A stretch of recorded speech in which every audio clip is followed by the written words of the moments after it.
Adelante, estimado Gabriel, el micrófono, el tiempo es suyo. Adelante.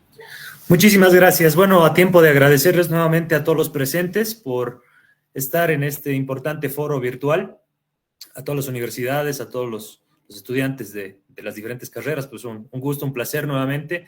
Hablar de Bolivia popular y originaria es hablar indudablemente de una construcción simbólica. Y cuando hablamos de construcciones simbólicas tenemos que referenciar diferentes elementos que hacen a la cultura de nuestro país, que hacen un determinado momento histórico, que hacen un determinado sentido de época y que hacen un determinado, si quieres, construcción de un determinado sentido común. Por ende, creo yo que encontrar la referencia, la categoría de Bolivia popular y originaria, retrotrayéndonos no tan atrás en la historia, sino quizás consultar en las dinámicas políticas contemporáneas, necesariamente nos retrotrae a la Gran Marcha por la Vida, Tierra y Territorio del 89, 90, ¿no? Nos retrotrae también aquella guerra que se ha llamado Guerra de la Coca, ¿no? En la región del Trópico de Cochabamba, los sindicatos de trabajadores productores de hoja de coca, una batalla férrea y frontal, no solo desde lo simbólico, sino incluso lo militar, hacia la base militar operada por la DEA, por Estados Unidos, de Chimoré, ¿no? Esto es parte y hace parte de la historia contemporánea de nuestro país y que creo que todos conocemos como pues parte de nuestra formación. Otro elemento constitutivo de este sentido de época, indudablemente, es también la denominada Guerra del Agua del año 2000 en Cochabamba. Pero también en esta zona del país, La Paz, el Alto particularmente, la Guerra del Gas, ¿no? 2003, la expulsión de Gonzalo Sánchez de Lozada. Encontrar estos elementos da cuenta de una efervescencia de un sujeto colectivo, no un sujeto individual, un sujeto colectivo acumulado de las diferentes cargas o procesos insurreccionarios, subalternos, una acumulación revolucionaria histórica, si quieren, personificada en ese momento por dos actores políticos fundamentales, Felipe Quispe el Mailcu, en La Paz, en el Alto y en las provincias del Alto fundamentalmente, y desde la región y el mundo quechua, Evo Morales Ayma, ¿no?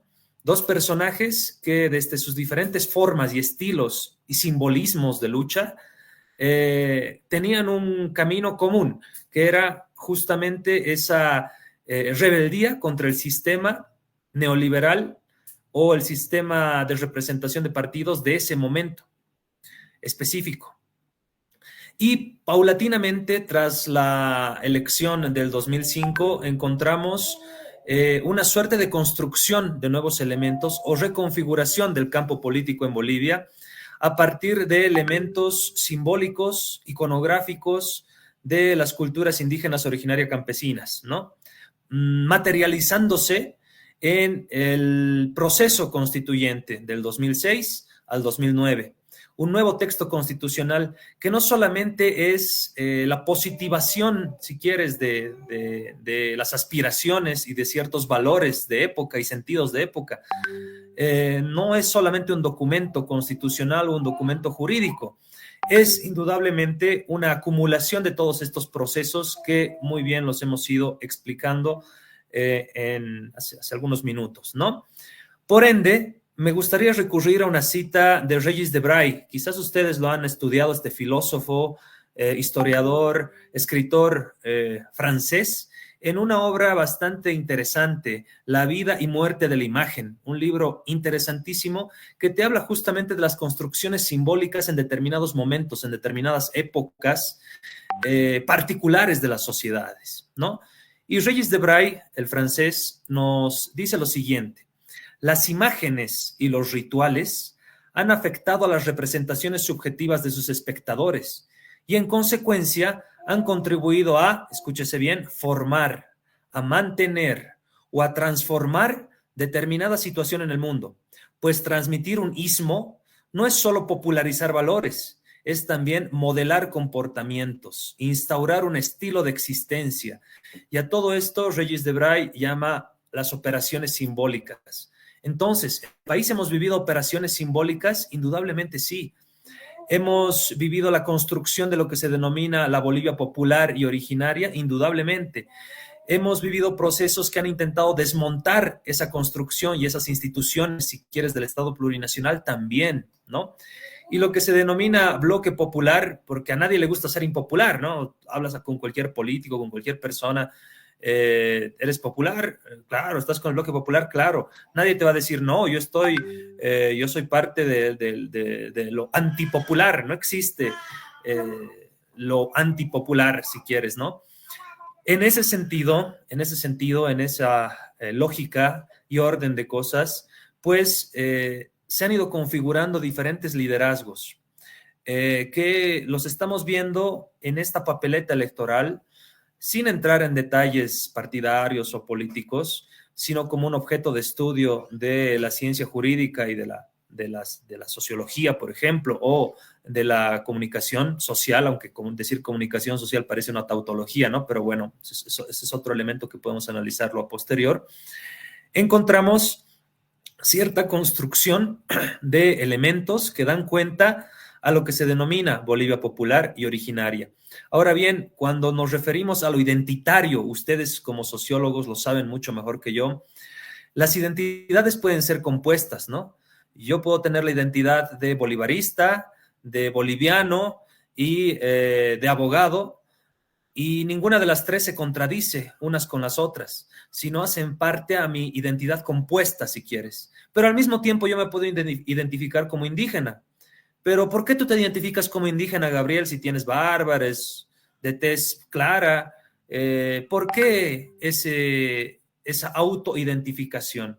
Y para los sentidos identitarios de la composición identitaria de la bolivianidad, me atrevería a decir, creo que todos los bolivianos, en esencia, pues somos indígenas, porque por nuestras venas corre sangre indígena, no podemos negarla, ¿no?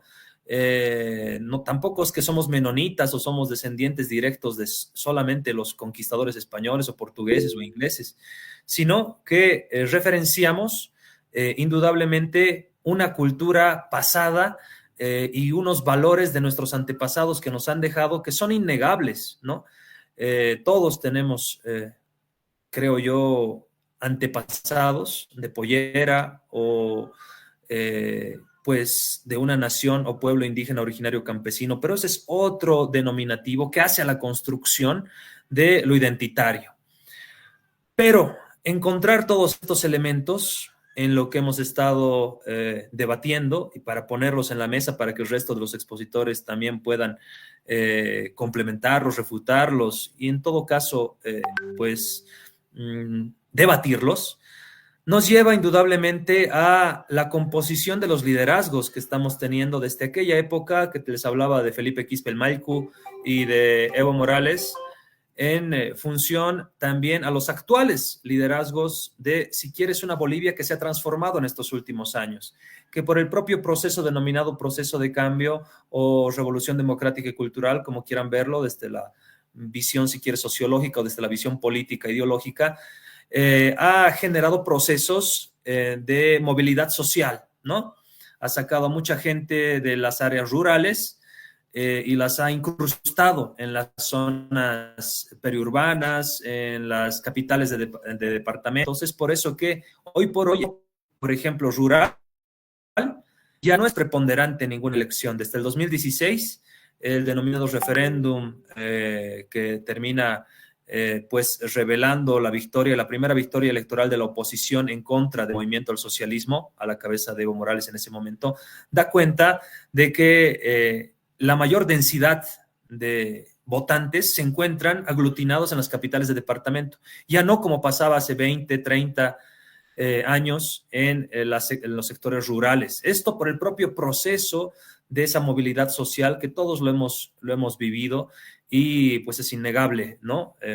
El ámbito del crecimiento también demográfico y las migraciones y cómo ciudades que antes eran periféricas, como Vía Hacha, por ejemplo, se han integrado a los grandes núcleos urbanos, ¿no? Este es otro elemento de análisis que también es interesantísimo. Entonces, hablar de todos estos elementos es hablar de una construcción simbólica, pero también de la identificación de un determinado momento histórico, de un determinado momento de íconos, un momento de simbolismos, un momento donde priman otras lógicas que no eran parte del pasado, ¿no? Las redes sociales, los sentidos a partir de las nuevas plataformas digitales, los mensajes que tienen que ser direccionados de manera breve, concisa, contundente, a partir de diferentes plataformas, hacen parte de lo que se llama la Bolivia popular, la Bolivia originaria y lo que se considera el bloque popular desde sus diferentes acciones estratégicas y tácticas.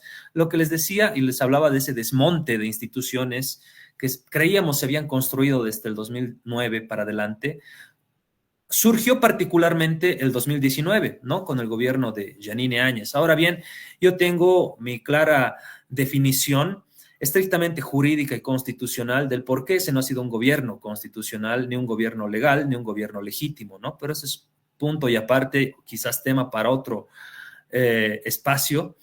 Pero sin lugar a dudas, lo que me interesa de este momento es cómo la señora Áñez fue posesionada en la representación arquitectónica del viejo Estado republicano, ¿no? Estamos hablando de Palacio Quemado. No fue posesionada, no fue presentada en Casa Grande del Pueblo, por ejemplo.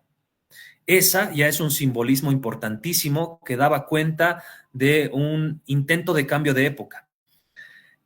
Cuando la señora Áñez agarra la Biblia, además gigante, y la muestra y dice, la Biblia va a volver al poder, va a volver a gobernar Bolivia, da cuenta de una contraposición con el artículo 4 de nuestra Constitución Política del Estado, por ejemplo, que nos referencia como un Estado laico, sin una religión oficial, ¿no? Entonces, cuando se quemaba la huipala, por ejemplo, en La Paz, o los policías se la cortaban de sus uniformes, también daba cuenta de un intento de desmonte de ciertos simbolismos, de ciertos elementos constitutivos de esta nueva Bolivia, que tratan de retrotraernos a esa vieja Bolivia, para mí, colonial, republicana, racista y clasista, ¿no? Pero entender todo eso es también comprender los actores políticos modernos. Y para entender a los actores políticos modernos, indudablemente existen herramientas para poder identificar su incidencia en la sociedad. Y estas herramientas pueden constituirse en un sistema de medición de imagen y simbología política. Por ejemplo, la imagen pública. La imagen pública se puede medir. La ciudadanía puede percibir a un candidato y a una figura pública mediante indicadores. Indicadores como, por ejemplo, el nivel de conocimiento que se puede medir en el porcentaje de la población que identifica a determinado personaje. Los atributos personales percibidos, como por ejemplo la honestidad, el liderazgo, cercanía, capacidad técnica. El tono de la cobertura mediática es un indicador también. Este tono de la cobertura puede ser positivo, negativo, neutro. También se puede percibir mediante un indicador si la coherencia entre discurso y comportamiento existe o no. Y los métodos de medición generalmente son las encuestas de opinión, son los análisis de medios y redes sociales y los tan famosos focus groups, ¿no? Pero también tenemos otro elemento que es la consistencia simbólica. Y la consistencia simbólica tiene el objetivo de evaluar si los símbolos que usa determinado personaje, los colores, la vestimenta, los gestos, los objetos, transmiten un mensaje coherente y comprensible para la base social a la que apunta. Los indicadores, indudablemente, pueden ser, uno, el uso recurrente de símbolos culturales, como la huipala, la tricolor, los símbolos regionales, la vestimenta típica de una determinada región. Otro indicador puede ser la correspondencia entre símbolos y propuesta política. Otro indicador, la aceptación o rechazo de los símbolos utilizados en distintos sectores sociales. Otro indicador, si esta simbología es una innovación o es una repetición de referentes pasados. Y existen también métodos de medición para la simbología, para la consistencia simbólica, que pueden ser la observación de actos públicos, que pueden ser el análisis de materiales de campaña y que también pueden ser las entrevistas a analistas y líderes de opinión. Pero para entender a plenitud ciertos liderazgos, hay que entender la alineación con el imaginario colectivo. ¿A qué nos referimos con la alineación con el imaginario colectivo? Nos referimos a la capacidad de conectar la capacidad de cualquier personaje político o público de conectar con el mito, de conectar con las narrativas, de conectar con las aspiraciones vigentes en la sociedad. Indicadores, podemos tener la identificación con luchas sociales, digamos indígenas, obreras, autonomistas, nacionalistas, cualquiera. Otro indicador, el grado de inclusión de demandas sociales como igualdad, justicia, desarrollo. Un tercer indicador, la capacidad de movilización de emociones como la esperanza, el orgullo, la indignación. Otro indicador, la legitimidad percibida en distintos territorios y clases sociales. Y los métodos de medición, indudablemente, pueden ser los estudios cualitativos de opinión, el monitoreo de interacciones en redes sociales y el análisis semiótico del discurso. Y finalmente, con esto termino, también podemos medir la simbología mediática, la fuerza de los símbolos de determinados personajes políticos mediante indicadores como la presencia de símbolos en medios tradicionales y digitales, la capacidad de viralización de imágenes y gestos, la claridad del mensaje visual, si se entiende sin necesidad de palabras, el reconocimiento inmediato del branding político, por ejemplo, y los métodos de medición pueden ser los análisis de contenidos audiovisuales, las métricas en las interacciones en redes, el seguimiento de hashtags y tendencias, y finalmente un último elemento que es el impacto electoral potencial. Todo lo que les he referido hace un momento puede ser utilizado como una suerte de indicador del impacto electoral potencial de una determinada figura política que hace al sentido de los liderazgos. Por ende, el liderazgo se puede medir y tenemos indicadores, tenemos objetivos y tenemos métodos de medición, ¿no? Quizás con esto estoy cumpliendo, creo, con los 15 minutos para poder dar un primer pantallazo general de esta temática tan amplia que es transversal a la sociología, a la comunicación política, al derecho y pues en un campo multidisciplinario como es el análisis de nuestra realidad social, pues hay que agotar diversos elementos y no adscribirnos a una sola ciencia del conocimiento en específico, ¿no? Sin más, pues creo que estoy cumpliendo a cabalidad con el tiempo. Muchísimas gracias. Muy agradecido, estimado Gabriel, por cumplir el tiempo. Importantes aportes, importantes menciones, ¿no?, que menciona nuestro panelista invitado principal. Bien, con estas palabras pasamos a nuestros 4 panelistas invitados, ¿no? Una vez más, recordarles, estimados panelistas, tienen de 2 a 5 minutos de intervención en esta primera fase. Recordemos que estamos yendo por fases, ¿no?, en este conversatorio. Bien, con estas pequeñas aclaraciones, pasamos a nuestra primera panelista invitada. Ella es de Sociología de la Universidad Autónoma Gabriel René Moreno, nos acompaña desde Santa Cruz. Es un gusto tenerlo. Bienvenida, estimada Yona Balín Céspedes. Bienvenida. Adelante, por favor. Buenas noches a todos. Gracias por la invitación. Bueno, yo quiero preguntarle, van a disculpar, no, recién pude conectarme al Meet, entonces me perdí de la primera parte, entonces llegué creo que al final de la intervención del compañero que estaba hablando, pero sin embargo voy a pasar la palabra porque la verdad no estoy entendiendo si ahorita tengo que comentar acerca de lo que ha dicho o si puedo hacerle alguna pregunta. Bien. No me han explicado muy bien la dinámica del conversatorio, así que... Bien, gracias. Gracias. Bien, una vez más, perdón a los que ingresaron un poquito con el tiempo, más antes anticipaba, pero una vez más voy a reiterar mil disculpas a los panelistas que han ingresado. Bien, este conversatorio se está llevando en 3 fases, ¿no? Esa es la dinámica. Ahorita estamos en, ¿no?, la parte de intervención propia de introducción respecto a la temática que estamos llevando en este conversatorio, ¿no? Con la temática Ok. Bolivia popular y originaria, ¿no? En ese sentido, cada panelista cuenta de 2 a 5 minutos de intervención, ¿no? En esta primera fase. Segunda fase, ya entran al tema de debate, análisis. Ahí ya pueden hacer, estimados panelistas, recordarles esto nuevamente, pueden hacer sus preguntas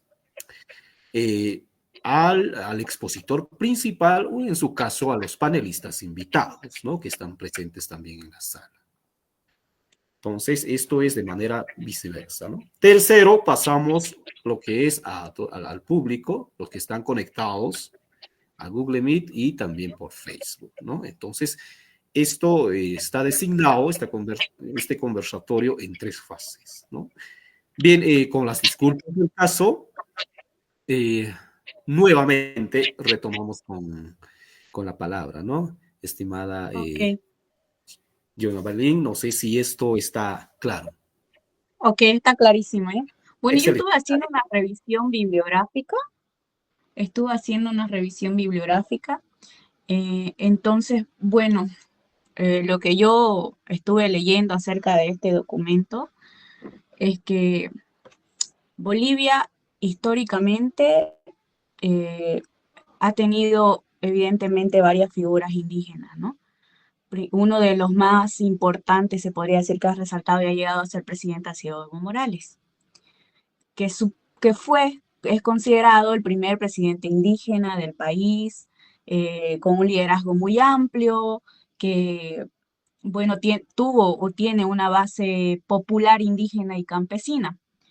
Bueno, sin embargo, todo esto, tras su mandato y lo que fue todo este tema del proceso de cambio y el liderazgo indígena en la política oficial, no, esto no ha sido completamente sostenido ni ha sido continuo en iguales términos, ya que existe lo que es una figura o un vacío de lo que es la reconfiguración en los liderazgos en la política actual, ¿ya?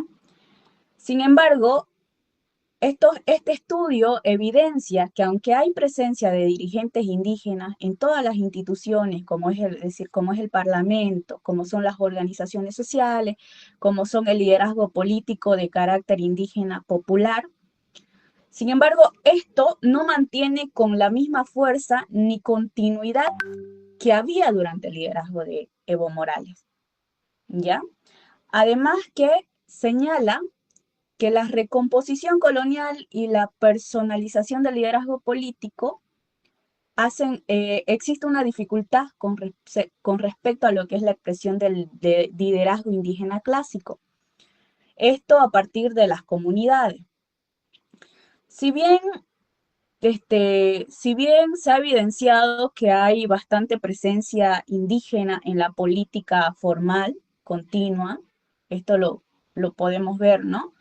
Con varios que forman parte de lo que es el Parlamento, tienen algunos o han tenido algunos cargos políticos o han formado parte de algún ministerio. Sin embargo, la existencia de un liderazgo indígena popular con autonomía y con influencia en la política institucionalizada del país aún está en un proceso de redefinición y no se puede afirmar que exista. ¿Ya? Los estudios muestran eh, que no se puede afirmar, que no está configurado actualmente. Entonces, en la actualidad, una figura equivalente a Evo Morales en su capacidad de movilización y representación indígena popular en la política boliviana, se puede decir que no existe, ¿ya? No existe como existió un Evo Morales antes del 2025 y durante su mandato, ¿no? Sin embargo, eh, Bolivia en la actualidad, recapitulando nuevamente, posee diferentes liderazgos indígenas en el aparato del Estado, en organizaciones sociales, pero no tiene un liderazgo indígena popular fuerte y unificado, similar al que tuvo Evo Morales.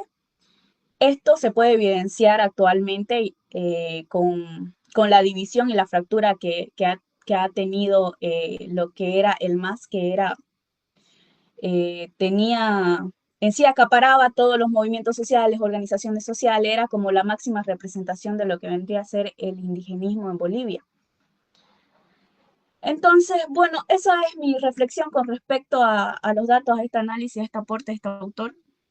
Se los voy a mencionar un ratingo acá. Es un libro, es una investigación muy interesante. Yo les recomiendo que la lean.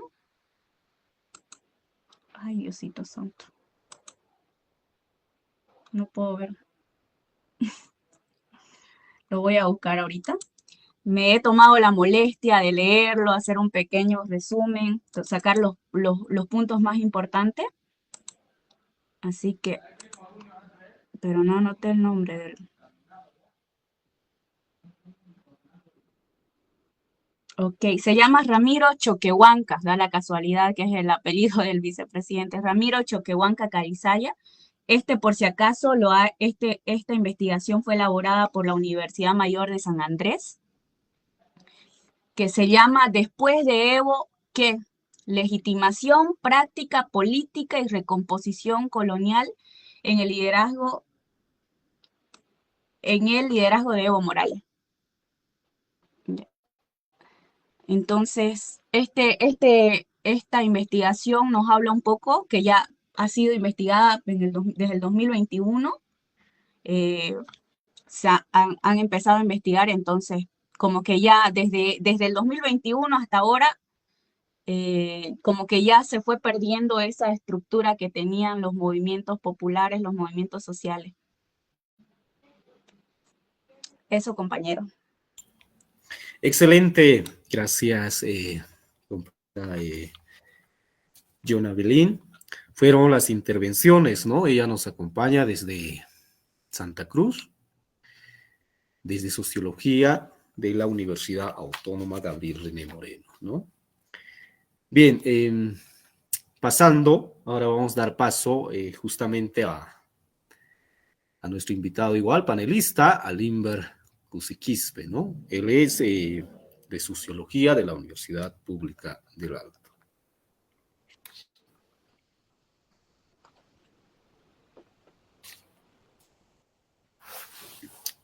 Bien, buenas noches. Primeramente saludarles, ¿no?, al doctor Gabriel Villalba, que nos acompaña. Es un placer, doctor, tenerlo. Y a los demás panelistas, ¿no? Y bueno, para introducir, ¿no?, el tema de debate que se está tocando hoy es Bolivia popular y originaria, ¿no? Si como tal hoy en día tenemos un líder que nos represente a los pueblos originarios y a la base popular como tal, ¿no? Y bueno, desde un análisis sociológico, ¿no?, se puede ver cómo en estos últimos años se ha fragmentado toda esa representación de liderazgos del sector popular y originario, ¿no? Hemos visto cómo los líderes que representan a estas bases se han alejado de sus bases y más han buscado los intereses propios. Es ver cómo se ha corrompido esta representación en nuestro país y bueno, es lo que actualmente está ocurriendo, ¿no? Y lo que está ocasionando actualmente lo que es que ya no hay representación como tal en estas elecciones, ¿no?, que se va a dar en nuestro país.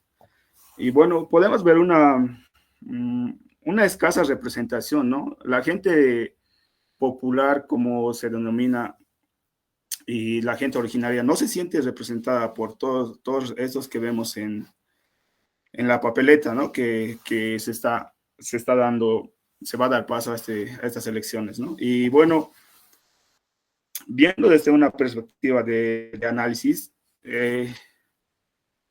podemos ver que los líderes que se han ido formando, como anteriormente mencionaba, el líder más grande de Bolivia, el indígena, es Evo Morales, ¿no?, que ha resaltado por su gobierno amplio en nuestro país. Y bueno, a partir del liderazgo de Evo Morales, vemos que se han formado pocos líderes en nuestro país. Más ha habido líderes inclinados hacia una ideología política que líderes que quieran luchar por la base y por sus pueblos, ¿no?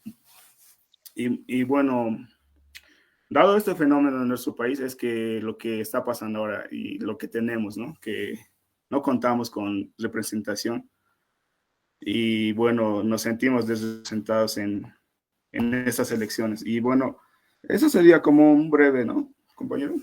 Más adelante vamos con las preguntas y... Muy agradecido, estimado Limber, por tu participación. Bien, estamos también en vivo por, por Facebook, ¿no? También conectados mediante Meet. Estamos desarrollando este conversatorio hoy, 14 de agosto 2025, ¿no? Con la temática central, la Bolivia popular y la Bolivia originaria, ¿no? Bien, en ese sentido, ahora también, hasta el momento, muy agradecido, casi todos los panelistas que han vertido sus palabras han respetado los tiempos, ¿no? Muy agradecido por ello. Bien, ahora damos paso justamente a Franz Gerard Luna Barrios, ¿no? Él es estudiante de Derecho, nos acompaña desde Cochabamba, ¿no? De Derecho de la Universidad Mayor de San Simón. Agradecido por la presencia, estimado Franz, el tiempo y el micrófono es tuyo. Adelante. Muchas gracias, muy buenas noches. Gracias por la invitación, ¿no? Y bueno, es un gusto volver a estar también aquí para compartir las diferentes ideas. Bueno, el título es interesante, ¿no? Y hace una pregunta que dice, la Bolivia popular y originaria tiene un liderazgo claro, y es que muchas veces hay una confusión, ¿no? Saliéndome un poco del punto, entrando al anterior tema también que abordamos en el anterior debate, que hablaba sobre jóvenes, si existe representación juvenil en la política actual. Muchas veces creemos que la representación juvenil debe ser, sí o sí, quien debe representarnos es un joven. Y es el mismo error que existe, ¿no? En esta Bolivia popular, en el populismo, en el tema originario. Muchas veces nosotros creemos que al no existir una representación indígena, una representación de una persona que proviene de estos pueblos, la Bolivia popular, la Bolivia originaria indígena, está prácticamente sin representación, ¿no? Y ese es el error que tenemos en conjunto. Sin embargo, nosotros debemos entender que no es tan así, ¿no? Que lo que nosotros debemos primar, y mantengo firme la idea, es el tema y la firmeza de las propuestas que cada candidato debe tener, ¿no? En este caso hay diferentes candidatos que los catalogamos como personas que no vienen, ¿no? De pueblos indígenas, que no vienen de este sector. Pero lamentablemente también en los representantes indígenas que hacían mención, como en el tema de Evo Morales, se sintió un abandono, ¿no? Hacia los pueblos indígenas, ¿no? Al existir una fuerza que hace que ellos luchen más por sus ámbitos personales que por la misma población, se vio que muchas de estos sectores vulnerables se sintieron abandonados, ¿no? Ante esto, nacen nuevos líderes. En esta nueva etapa podemos ver diferentes candidatos, ¿no? Y también unos candidatos que son prácticamente antiguos. Pero haciendo un énfasis al tema de la pregunta, es que Bolivia, si bien nosotros estamos en un momento crítico, en un país prácticamente que está, creo que de mal en peor, necesitamos un liderazgo que respete la diversidad originaria de todos estos pueblos, tanto urbano y rural, ¿no? Que valore todas esas raíces que existen y han existido siempre. Sin embargo, también debe entender este próximo líder que vaya a entrar que existen diferentes cambios en un país. Los que estudian sociología yo creo que saben más, ¿no? Y bueno, un concepto que yo tengo del ámbito de la sociología es que la sociología estudia todo fenómeno social desde dos puntos de vista, ¿no? Desde la dinámica y estática social. Cuando hablo de la dinámica social hago referencia a los cambios y evoluciones que hay en un estado. Entonces, debe haber una preparación significativa de un candidato, ¿no? Que debe estar preparado para esos cambios significativos que va a existir en este país. En ese marco yo me voy que prácticamente existe una representación originaria. La representación originaria mantengo. No quiere decir venir de ese sector, sino quiere decir pensar en el sector. Si ese sector está siendo representado por cualquier candidato independientemente de dónde venga, ¿no? En ese sentido, para finalizar, ¿no? Debemos también tener en claro y evidenciar las diferentes propuestas de los candidatos, ¿no? Para mí, en las anteriores gestiones, si bien existió en el caso de Evo Morales una representación indígena que venía de ese lado, también se pudo ver diferentes autoridades que lamentablemente tenían falencias hasta para el discurso, ¿no?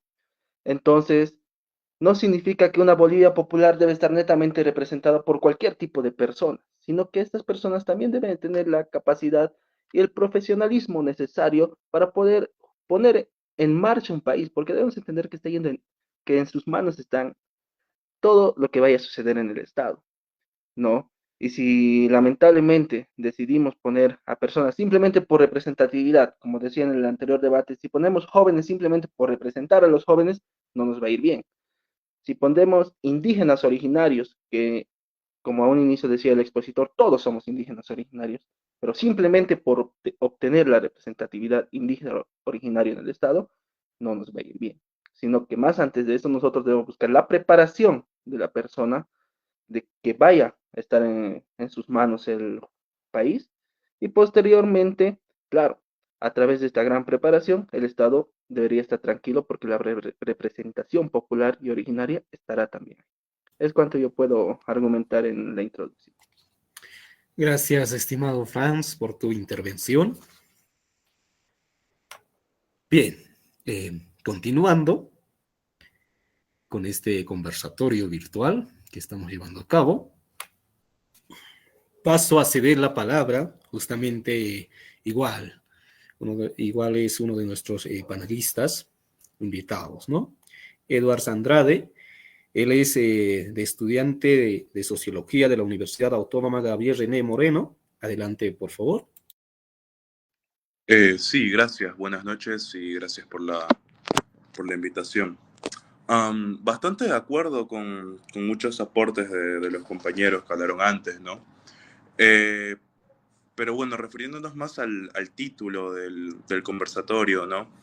Creo que la pregunta trascendental, ¿no? Sobre si la Bolivia popular y originaria tiene un liderazgo claro, en realidad en el fondo es una pregunta sobre la pérdida del proyecto histórico, ¿no? El liderazgo, creo yo, no se mide solo en quién ocupa la tribuna o el curul, sino en quién es capaz de convocar a las masas hacia un horizonte compartido, ¿no? Un horizonte emancipador, si se quiere. Lo que vemos hoy, en realidad, no es solo la fragmentación, ¿no? Sino es la consecuencia de haber reducido la política popular a la mera administración del Estado y no a la transformación radical de la sociedad, ¿no? Recuerdo que una compañera o compañero en el anterior conversatorio que participé dijo algo muy interesante, ¿no? Esta supuesta revolución democrática y cultural se quedó solamente en democrática y ese fue un problema muy grande, ¿no? No tuvimos esa revolución cultural para hacer el cambio real. Mientras, bueno, y lo voy a decir, ¿no? Mientras la ultraderecha y la reacción avanza en nuestra región, nosotros seguimos discutiendo nombres y no estrategias, ¿no? La Bolivia popular y originaria, según como lo imaginamos, ¿no? No necesita un nuevo caudillo, que estamos tan acostumbrados a tener representaciones caudillistas en este país, ¿no? Que hablen su nombre, sino un líder o lideresa, ¿no? Que recupere la capacidad de organizarse, de hablar por sí misma y volver a plantear un horizonte de elección que ponga al pueblo, ¿no? En el centro y no otras cosas. Si no lo hacemos desde esa perspectiva, creo que el vacío lo llenarán los enemigos históricos de la emancipación de los pueblos bolivianos. Eso sería todo. Muchas gracias. Excelente participación, estimado Edwards. Bien, esto finaliza esta primera ronda, ¿no? Bien, con todo estas brillantes opiniones desde los 4 panelistas. Invito a nuestro panelista principal, invitado Gabriel. Adelante, por favor, frente a estas intervenciones que han realizado los 4 panelistas. Adelante. Bueno, en primer lugar, agradecer a los 4, a Jonabelín, Céspedes, a Limber, a Franz, a Edward.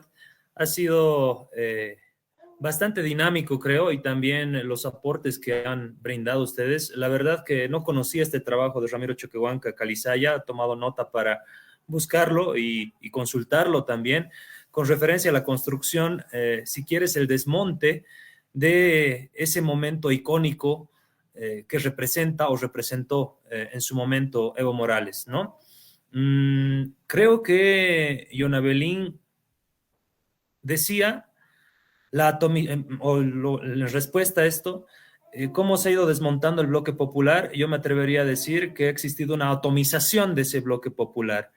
Y por otro lado, Limber refería a lo mismo, ¿no? La fragmentación, la falta de representatividad. Entonces tenemos un denominador común que es la identificación de un determinado momento, de una construcción histórica, cultural, basada en símbolos, basada en íconos, basada también en esa acumulación revolucionaria histórica que decimos.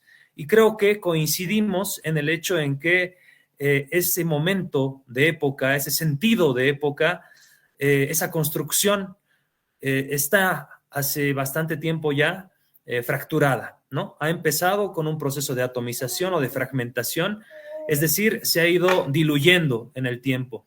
Las instituciones que creíamos sólidas de un determinado Estado plurinacional habían sido instituciones gelatinosas, habían sido instituciones enclenques, tan enclenques que entró Yanine Áñez y en 11 meses pudo desmontar, desbaratar el Estado.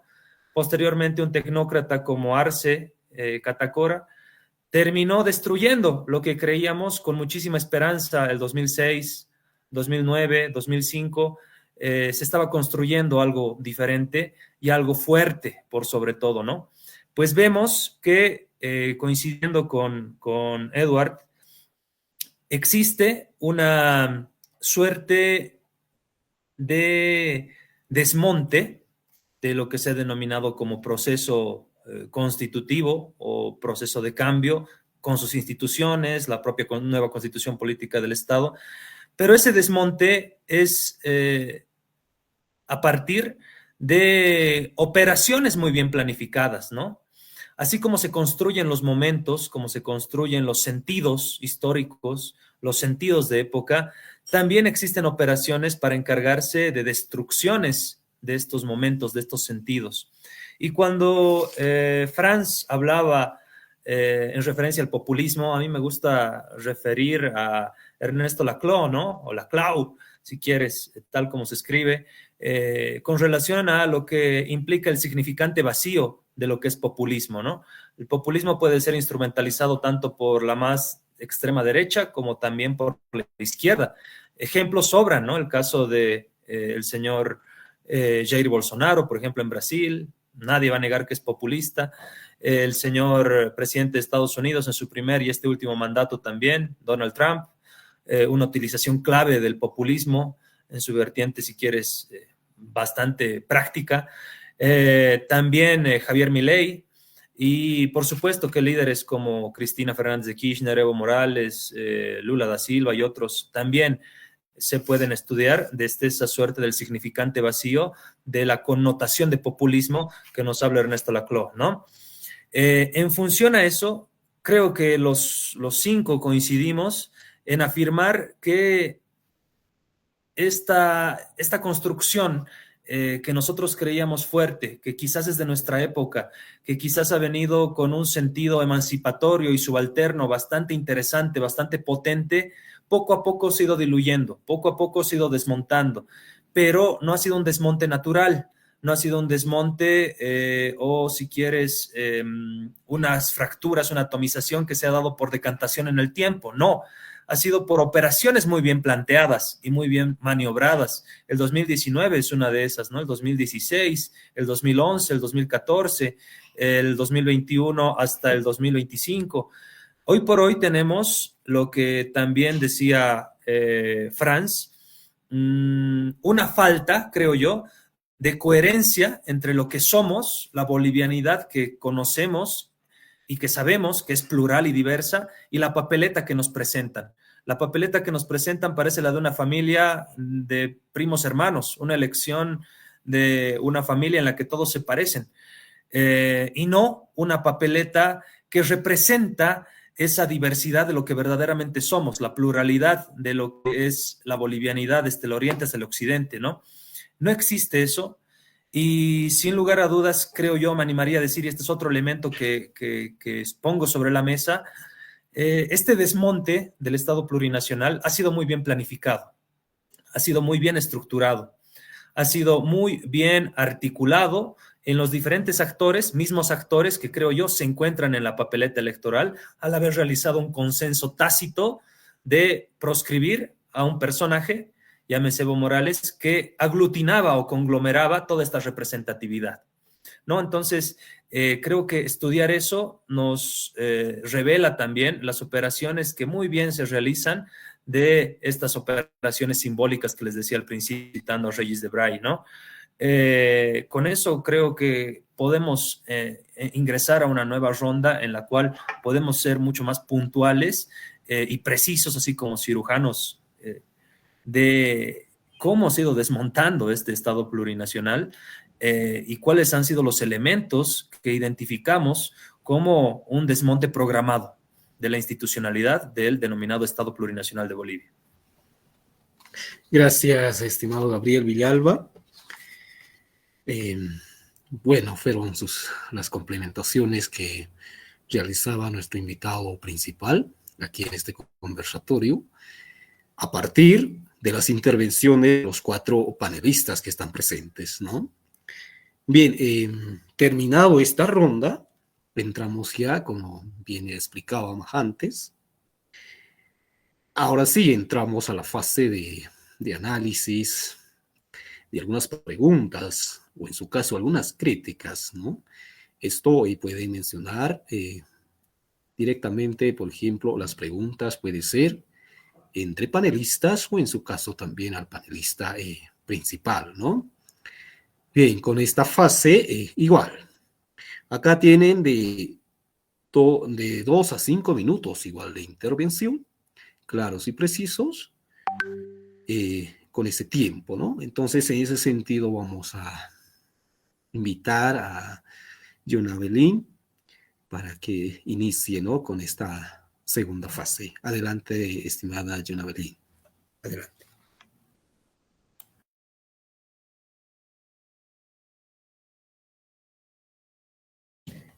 Perdón, su micrófono, estimada, por favor. Hola. Okay. Ahora sí, adelante. Bueno, nuevamente, para no hablar desde el hígado, voy a volver a citar a lo que dice Ramiro Choquehuanca. Él habla acerca de lo que es bueno, tiene una explicación que habla sobre lo que es el desmontaje de la representatividad indígena, ¿ya? Entonces, cuando él hace mención a esto, dice que se ha dado a través de diversos procesos que incluyen la personalización del poder, la recomposición colonial y la debilitación de las formas tradicionales del liderazgo comunitario. Pero él también menciona que estos aspectos centrales, como el liderazgo, inicialmente surgió en comunidades y organizaciones sociales, pero fue desmontado o reducido a una personalización en torno a figuras como Evo Morales, que es lo que mencionaba anteriormente el abogado, el panelista principal. Entonces, este proceso se caracteriza por la construcción de una esfera celestial de la política, donde el liderazgo se centraba únicamente en ¿qué? En el ego. Entonces, al haber neutralizado a esta figura política es donde se va anulando y se va neutralizando la diversidad de las prácticas políticas y comunitarias tradicionales. Entonces, en este contexto, la gestión estatal, la presencia indígena, se ha movilizado en términos simbólicos, más sobre todo en prácticas autóctonas de representación. Esto para reforzar lo que era el liderazgo personal y monolítico que tenía, en lo que estaba reducido lo que era el pluralismo indígena en una identidad homogénea y subordinado a lo que era el líder central, en este caso que era Evo Morales, ¿no? Sin embargo, nosotros, yo soy de Santa Cruz, ¿ya? Yo soy de Santa Cruz. Y aunque pertenezco a, se puede decir que tengo raíces indígenas originarias por mis ancestros, entonces la cultura que representaba o que se imponía por parte de lo que era, lo que representaba Evo Morales, no era, aunque hablaba de pluralidad, hablaba de indigenismo, entonces no representaba a mi sector, ¿me entienden? Mis ancestros son indígenas chiquitanos. En ningún momento, en ningún momento yo escuché a Evo Morales en todas sus menciones, cuando hablaba de indigenismo, pluralismo, hablar acerca de los que son los pueblos indígenas originarios del lado del oriente, ¿ya? Que tenemos 34 pueblos indígenas originarios en el oriente boliviano. Y él solamente representaba a lo que era el aymara, en ocasiones también hizo mención a lo que era el quechua, pero se olvidaba totalmente de las otras 34, de las otras 34 pueblos indígenas originarios.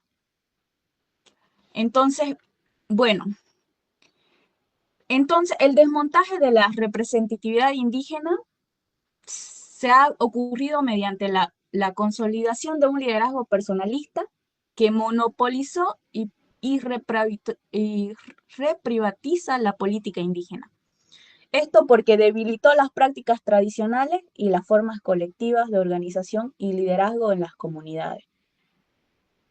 Que si bien cuando hablamos de que si la Bolivia indígena y popular si tiene un representante, ¿no? Si bien la población indígena del lado del oriente no tiene una cantidad muy grande como lo tiene el lado del occidente, hubieron muchos sectores, muchos pueblos indígenas que sí se sentían representados con Evo Morales y que sí tenían el apoyo y que han ido a marchar en las diversas marchas indígenas, que han estado presentes en más de las 21 marchas que han habido por los derechos de los indígenas. Entonces, sin embargo, actualmente se ha fracturado y toda esa población indígena le ha quitado el apoyo a lo que un día fue la representación máxima de los pueblos indígenas en el lado del oriente. Y no cuenta, existe un vacío de representantes. O sea, ahorita no cuenta con un líder, ni que salga de los mismos pueblos indígenas, ni de un sector popular. O sea, no se sienten representados absolutamente con nadie. Entonces, y eso no lo digo yo por si acaso, ¿no? Porque hoy no estoy hablando desde mi hígado de que yo lo he visto, lo he vivido, porque mi entorno es muy cerrado y yo no puedo, como sociólogos, no podemos enfrascarnos en decir lo que nosotros vemos, ¿no? Eso, quienes han salido a decir que no cuentan con una representación indígena han sido los mismos indígenas. Incluso hoy leía en uno de lo que estaba compartiendo Rosy Picanerey, no sé si la conocen, que es una de las líderes. Bueno, es una de las profesionales de las comunidades ayorea, creo que es la única, no sé si será la única, estoy hablando mal. Bien, pero hoy bien, compartía el sentir del pueblo ayoreo de tiempo, acá, ¿no? Entonces, tiempo, eso. estimada Gracias. Jonalyn. Bien, gracias por las intervenciones, comentarios. Bien, en esta fase, igual, rogarles a los panelistas, igual tienen un tiempo de 2 a 5 minutos por panelista en esta intervención. Bien, estamos en el espacio de interacción y de diálogo, esto entre el expositor principal y también entre panelistas, ¿no? Que están presentes desde distintas universidades en sí. Bien, en ese sentido vamos a pasar la palabra a, a Franz Gerald Luna Barrios, ¿no? Él continúa con esta ronda. Estimado Franz, su micrófono, por favor, su cámara. Adelante. Ya, muchas gracias, ¿no? Bueno, comparto diferentes posiciones, ¿no? De la compañera Yona Belín. Y es que algo en cierto que hay es que en el último gobierno de Evo Morales se vio, ¿no? Diferentes situaciones en las cuales había una parcialidad hacia un grupo indígena originario, hacia un sector, hacia una comunidad más en claro, ¿no? Y lo que debemos entender aquí, y vuelvo a repetir capaz lo que dije en mi primera intervención, es que hay un error común en la población y es que creen que el liderazgo solo puede surgir de quienes comparten el mismo origen. ¿A qué me voy con eso? Es que muchas veces al yo ver una persona que es de mi barrio, que es de un sector popular, tengo la creencia de que esa persona al haber vivido lo que yo viví, va a tener una representación mucho mejor hacia mí y me va a saber liderar. Entro al tema, por ejemplo, de la huipala, ¿no? O sea, haciendo un paréntesis. En el tema de la huipala, si bien es un símbolo mm, de nuestro estado, en los últimos momentos ese símbolo se ha ido politizando y ha generado una división tremenda en el estado, ¿no? Un sector prácticamente que se sentía muy identificado con esta huipala, al momento de que algún grupo que no se sentía identificado y se sentía más identificado con la bandera tricolor, existía una riña, no existía una pelea.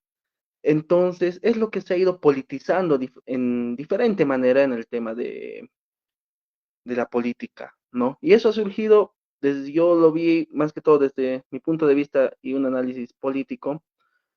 En sí, yo pienso que la UIPAL ha sido puesto ahí prácticamente para generar esa división en el pueblo, ¿no? Para generar un grupo de dos.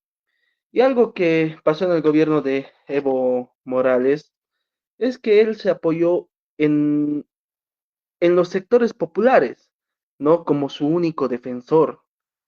Y bueno, quienes lo apoyaban de alguna manera también sentían ese apoyo presidencial. Algo muy importante que pasó, por ejemplo, en la Universidad Mayor de San Simón, es que prácticamente que si no estábamos con el gobierno de ese entonces, no podíamos tener ninguna reunión con el presidente. Y ustedes saben que las universidades muchas veces piden reuniones con el Estado, con los ministros de Economía, todo, para generar y desembolsar recursos que puedan cubrir los costos y gastos que realiza una universidad, ¿no? Entonces, claro, si bien existen diferentes tipos de dictaduras, en ese entonces, para mí, si bien no existía una dictadura militar, para mí existía una dictadura totalitaria, la cual nos dice que es cuando un gobierno a través de su sistema político, de su frente político, dirige un país, trata de mandar, ¿no? Entonces, para finalizar, yo pienso que no es cuestión de identidad,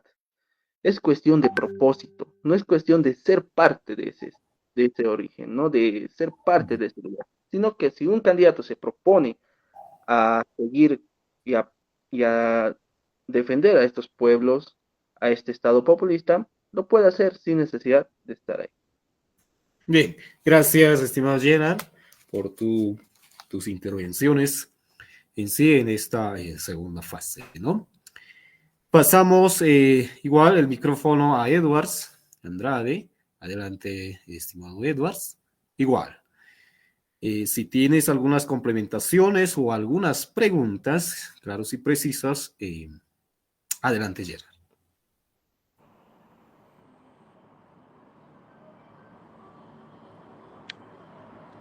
Sí, bueno. Para empezar, en ciertos puntos, bueno, en bastantes puntos estoy de acuerdo ¿no? con mi compañera y coterránea, Yona Belín. Ciertamente, quizás no sé si es el concepto, la categoría que deberíamos darle, pero acá en Santa Cruz siempre se ha hablado de cierto andinocentrismo, si se quiere, dentro de todo el movimiento popular y el proceso de cambio, ¿no? Que en parte es cierto. No sé si es de conocimiento en su totalidad de los compañeros de sociología o demás en otras universidades, y esto lo hago un poco también a modo de denuncia, no sé. En el Oriente, la gran mayoría de naciones originarias están condenadas a desaparecer, compañeros, salvo por, qué sé yo, la nación guaraní, que es la más grande, la Llorea y la Guaraya, que están condenados a vivir en las periferias, en la marginalidad de la ciudad, la Chiquitana, que también es bastante grande, pero el resto, 30 más o menos, están condenadas a desaparecer. Y quizás sea un juicio un poco pesimista, pero cuando menos es algo realista. Y bueno, creo que es algo a tomar en cuenta, ¿no? Quizás a futuro para construir un nuevo bloque popular o buscar la continuidad del proceso de cambio. Creo que ya es momento, ¿no? de tomar en cuenta también a las naciones originarias del Oriente. Y bueno, más ahora en el apartado de preguntas, me gustaría hacerle una pregunta a nuestro panelista principal, ¿no? Mucho hemos hablado de que en Bolivia la figura del líder históricamente ha pesado más que la misma construcción colectiva, ¿no? Desgraciadamente. Mi pregunta sería que si desde su punto de vista estamos condenados a esperar un nuevo caudillo periódicamente, o quizás ya podemos, cuando menos, imaginar otras formas de liderazgo más horizontal y más comunitario. Excelente, gracias, Edwards. Gracias. Para finalizar, igual tenemos la intervención de Limber. Adelante, Limber. Igual. Bien, gracias, Beni. Viendo las intervenciones de los compañeros, ¿no? Y de acá del panelista principal, del doctor Gabriel, he notado, ¿no? Que los del Oriente, con la entrada de Evo Morales, no se sentían representados en el Oriente como tal, dicen, pero ahí es donde me nace una cuestionante, ¿no? O sea, ¿habrá un representante como tal que represente al Oriente y Occidente como tal? O sea, si nos ponemos a pensar si va a entrar un representante del Oriente, de los pueblos originarios de allá, aquí los del Occidente se sentirán representados como tal. O sea, bueno, la pregunta va de esta manera, ¿no? ¿Solo un líder puede representar toda la diversidad popular y originaria? Y bueno, va para la compañera Yonabeli, ¿no? Que ha mencionado esa parte de la representatividad. Ay, perdón. Y bueno, tocando ese tema, y bueno, yéndome a otro tema, ¿no? También vemos que en este punto de liderazgo popular y originario se ve que no solamente es aquí o sea, no solamente hay trabas en el interior del país, ¿no? También se ve que hay intereses políticos por fuera del país. Y bueno, es ahí donde nace también otra pregunta que va para el doctor Gabriel Villalba, que es de la siguiente manera. ¿Existen intereses externos que puedan estar afectando al surgimiento de nuevas figuras o liderazgos populares originarios? Y bueno, con eso concluiría, compañero. Gracias, estimado Limber. Bien, más que ha habido más intervenciones muy importantes, ¿no? Y unas par de preguntas también. Frente a eso, cedo la palabra al doctor Gabriel Villalba, quien es nuestro principal panelista, ¿no? Invitado especial. Adelante, estimado doctor. Sí, cuando Edward refería a la cultura caudillista boliviana, tenemos que contextualizarla en el sentido regional, ¿no? Históricamente en Latinoamérica los caudillos han jugado roles importantísimos en Ecuador, en Perú, en Bolivia, en Latinoamérica como tal, el general Juan Domingo Perón, posteriormente Eva Perón, el señor Kirchner, la señora Cristina Fernández de Kirchner. Nos vamos a Brasil, lo propio Luis Ignacio Lula da Silva, en Ecuador Correa, en Bolivia Evo Morales. Encontramos que la cultura del caudillismo está vinculada a nuestra forma de entender la política y a nuestra forma de hacer política. Si nos vamos al mundo europeo, los europeos no debaten tanto con relación a la continuidad de sus líderes, como en Alemania Angela Merkel, por ejemplo, en su momento, o los rusos con Vladimir Putin. Son más prácticos, ¿no? Ligados a una cultura de practicidad política, si quieres. Si lo está haciendo bien, si lo va bien a mi país, que continúe 10, 20, 30 años, no se hacen problema.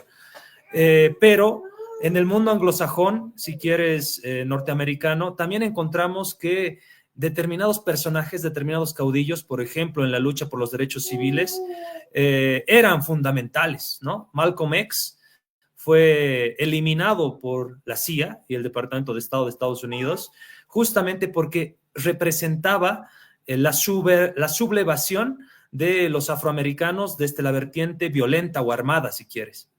Por otro lado, Martin Luther King representaba, si quieres, un sentido más consensuador, más de debate, más de consensos, que finalmente estaba ligándose pues a los intereses de disputas de aquel entonces la supremacía blanca en Estados Unidos con el ejercicio de los derechos civiles de los afroamericanos. Entonces, son líderes fundamentales que hacen a la época y la época los hace a ellos, ¿no?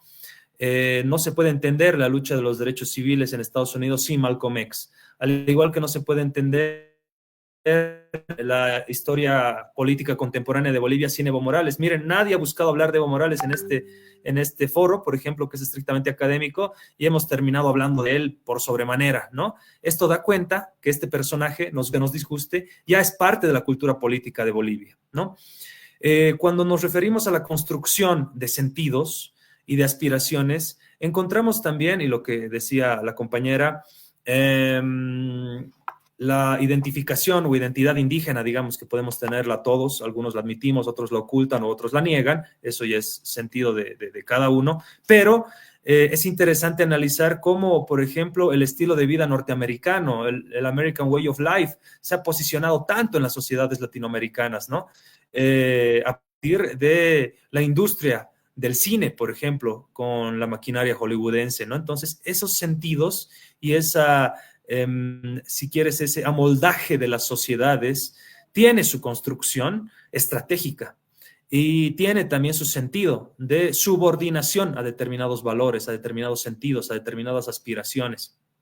Ahora, cuando otro de los compañeros hablaba, deberíamos tener un político que nos represente a todos, que pueda ligar los intereses y que sea importante las propuestas, indudablemente va en contradicción con, al menos ustedes conocen, la formación marxista desde el sentido del socialismo científico con relación a los antagonismos de clase, ¿no? Si estudiamos el socialismo científico, nos damos cuenta que y es una premisa, los antagonismos de clase, ¿no? Como existieron los esclavistas, existieron los esclavos, los señores feudales, los siervos de la gleba, los dueños de los medios de producción, los trabajadores obreros o proletarios que vendían su fuerza física de trabajo. En el mundo contemporáneo actual, si quieres, los grandes dueños de las principales industrias del conocimiento y nosotros que somos cognitariado. ¿Por qué? Porque vendemos nuestra fuerza intelectual, nuestro trabajo mental a otros por una remuneración o salario, ¿no? Entonces sigue existiendo este antagonismo de clases y en ese antagonismo de clases es importantísimo incrustar en el discurso político justamente esta contradicción de unos con otros, ¿no? Lo hizo Evo Morales.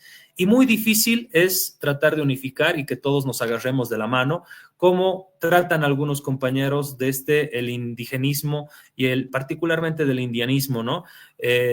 O el catarismo, cuando se refiere la nación aymara, ¿no? Me hablan algunos compañeros de Lupea, Macusaya, por ejemplo, teníamos algunos debates sobre la nación aymara. Y yo les digo, la nación aymara será tan homogénea como ustedes la plantean, que no existe aymaras explotados y no existe aymaras explotadores. Por supuesto que existe. Por ende, su utopía de nación aymara está transversalizada por los sentidos de clase. Y ahí otra vez volvemos a Marx, ¿no ve?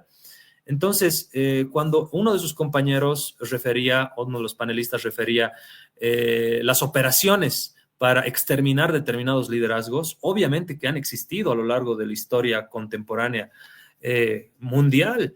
En Latinoamérica el Plan Cóndor, ¿no? Entrenó a militares para asesinar los liderazgos, frenar el avance del comunismo y de cierta forma imponer gobiernos totalitarios de vertiente militar en nuestros países. Stroessner, Videla, Pinochet, Panzer y otros en Latinoamérica. Posterior a esa sumisión con la bota militar viene la subordinación a los designios económicos y financieros, ¿no? El consenso de Washington. ¿Cuál fue la iniciativa del consenso de Washington?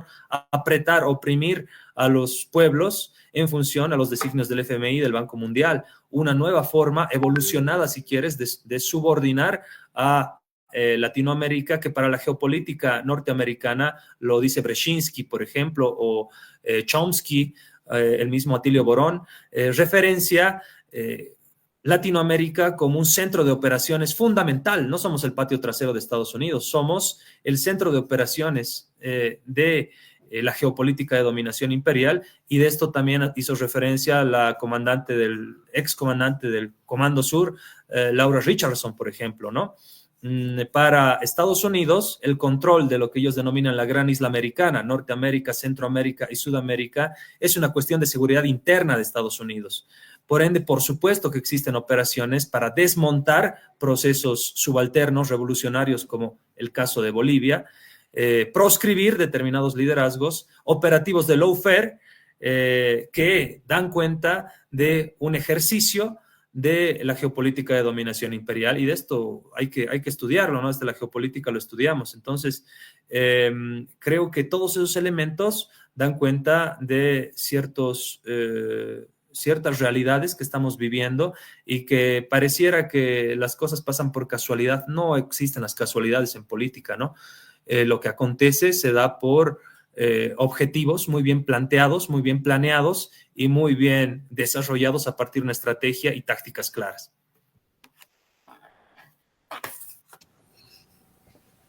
Excelente, gracias, Gabriel.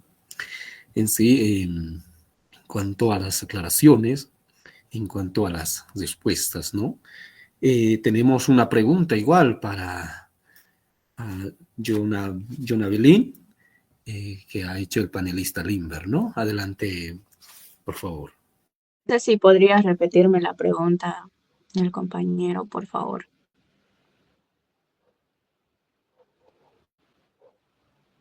Franz.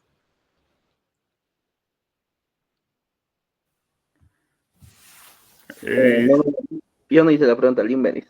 Yo hice la pregunta, sí, claro. Era.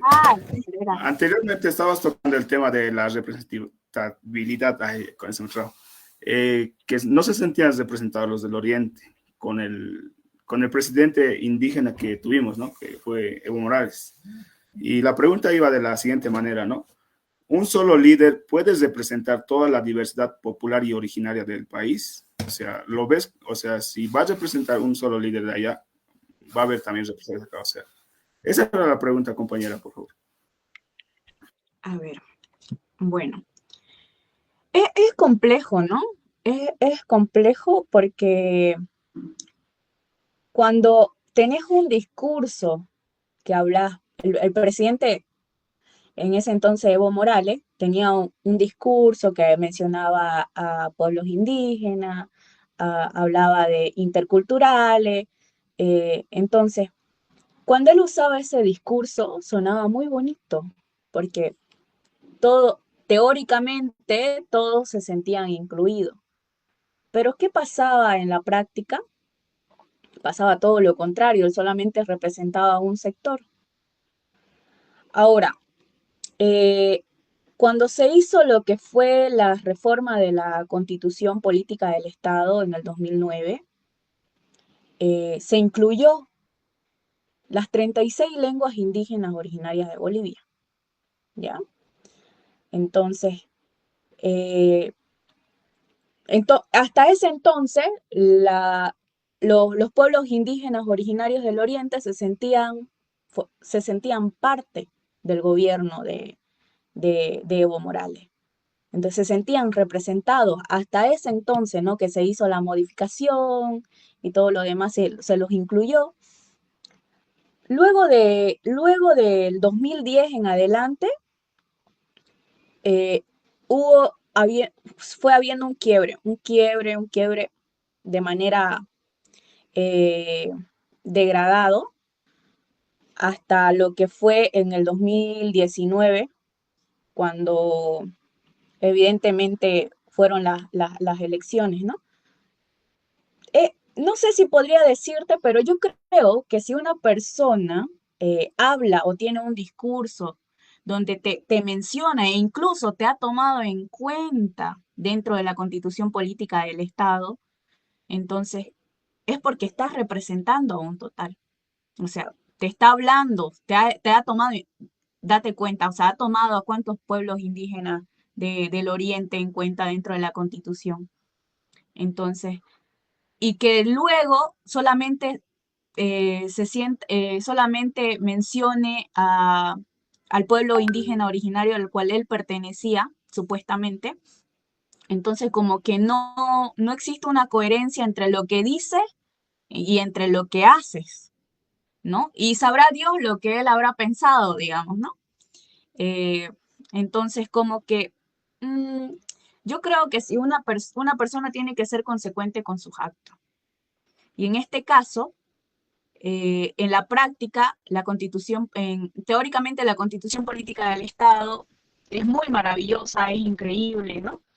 Pero en la práctica no pasaba eso, y era lo que pasaba con Evo Morales.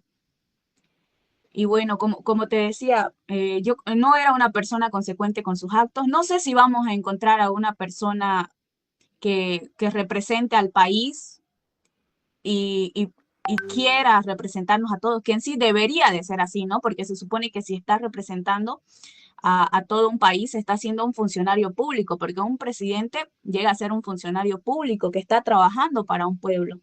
Por ende, tiene que regirse en base a las normas y las leyes, ¿ya? Entonces, sin embargo, se quiebra, se rompe, eh, representa solamente a su sector, representa a un partido político, que eso no debería de pasar y no deberíamos de permitirlo, porque incluso el simple hecho de que nosotros como bolivianos permitamos de que ellos en sus discursos, en discursos presidenciales, en discursos de conmemoración, de independencia, hagan mención a partidos políticos, eh, Bien, eso 30 segundos tiene, más, por favor.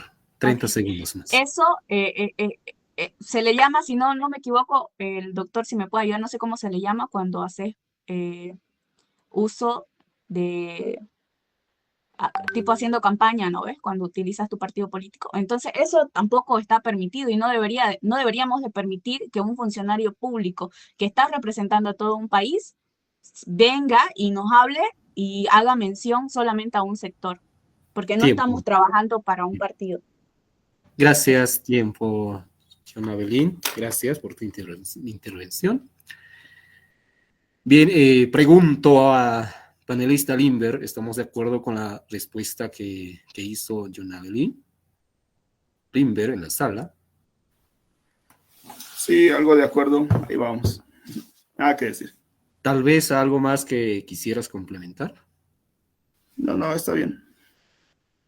Ok, bien, perfecto. Bien, pasamos a la intervención del doctor Gabriel. Frente a estas intervenciones que realiza, ¿no? Bien, estamos en la fase ya de esta segunda fase de lo que son el análisis, algunos comentarios y reflexiones, ¿no? Que cada panelista procede en sí. Bien, con todo esto pasamos, perdón, sí, pasamos a las preguntas del público. Pasamos ahí. Por favor, si tiene alguna pregunta el público, active su micrófono, cámara y puede preguntar a nuestro panelista invitado o en su caso a nuestros 4 panelistas también que están presentes, ¿no? Y también vamos a hacer mención lo que estamos por Facebook transmitiendo en vivo, ¿no? Si tenemos alguna pregunta por Facebook, por favor, Naviri, tal vez me ayuda con eso. Estimada Naviri, por favor. Tenemos algunas preguntas.